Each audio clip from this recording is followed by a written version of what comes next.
আমাদের এই সংবাদ সম্মেলন, ওই কমিটির মহাসচিব হিসাবে দায়িত্বটা আমার উপরই বর্তায়।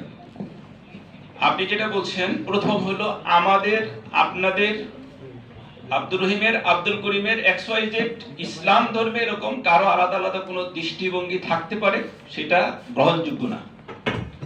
এখানে গ্রহণযোগ্য শুধুমাত্র কোরআন, হাদিস, ইসলামের আইন শাস্ত্রের গ্রহণযোগ্য সিদ্ধান্ত যেটা ডিসাইডেড হয়ে গেছে, সেই সিদ্ধান্তটা গ্রহণযোগ্য।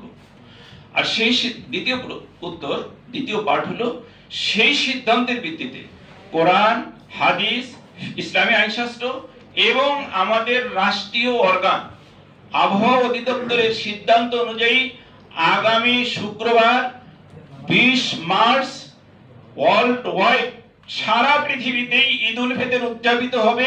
বাংলাদেশেও ওই দিন ঈদ উল ফিতর। যারা এই দিন ঈদ উল ফিতর করবে না, পরের দিন করবে, তারা কোরআন অমান্য করছে, তারা হাদিস অমান্য করছে, তারা ফিক অমান্য করছে।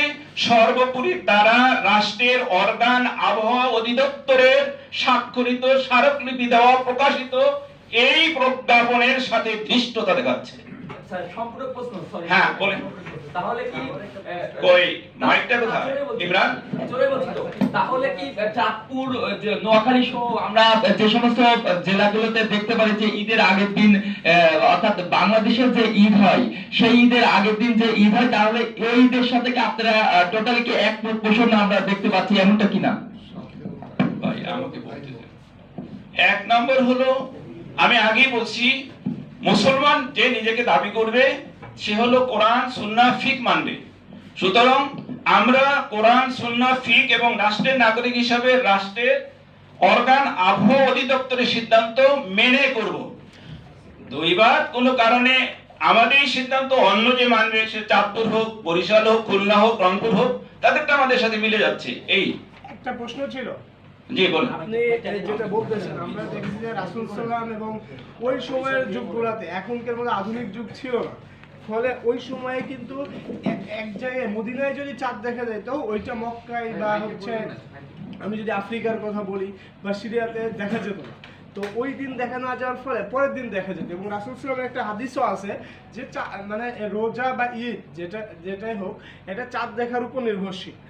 এখন যেটা হচ্ছে যে ওই সময় তো এরকম প্রযুক্তি ছিল না, কিন্তু তারা কিন্তু এই হাদিসের উপরে আমল করেছে। এবং আপনি আরেকটা বলতেছেন যে আবহাওয়া অধিদপ্তরের কথা। আমরা যদি দেখি যে হচ্ছে ইংরেজি মাস যেগুলা, যে একই মানে খ্রিস্টবর্ষ, কিন্তু হচ্ছে উত্তর আমেরিকায় যেটা হচ্ছে দক্ষিণ আমেরিকা, একই মহাদেশে হচ্ছে না। এমনকি আমেরিকা যুক্তরাষ্ট্রে শেষ করতে অক্ষরেখার পাশাপাশি। ভাই প্লিজ, আমি আপনার দৃষ্টি আকর্ষণ করছি। আপনি প্লিজ আমার প্রশ্নটা শেষ আগে কথাটা শুনেন। আপনি প্রশ্ন একটা না 10টা করবেন, একসাথে যদি আপনি 5টা প্রশ্ন করেন, প্লিজ প্লিজ প্লিজ প্লিজ, আপনি প্রশ্ন করার সুযোগ দিচ্ছি আপনাকে। আপনি একটা প্রশ্ন করবেন, উত্তর দেব, আবার প্রশ্ন করবেন, উত্তর দেব। আপনি জানছেন কেন? আমি তো আপনাকে প্রশ্ন করার সুযোগ দেওয়ার জন্য আমি বলছি। আপনি তো আমার প্রশ্ন করতেই দেন।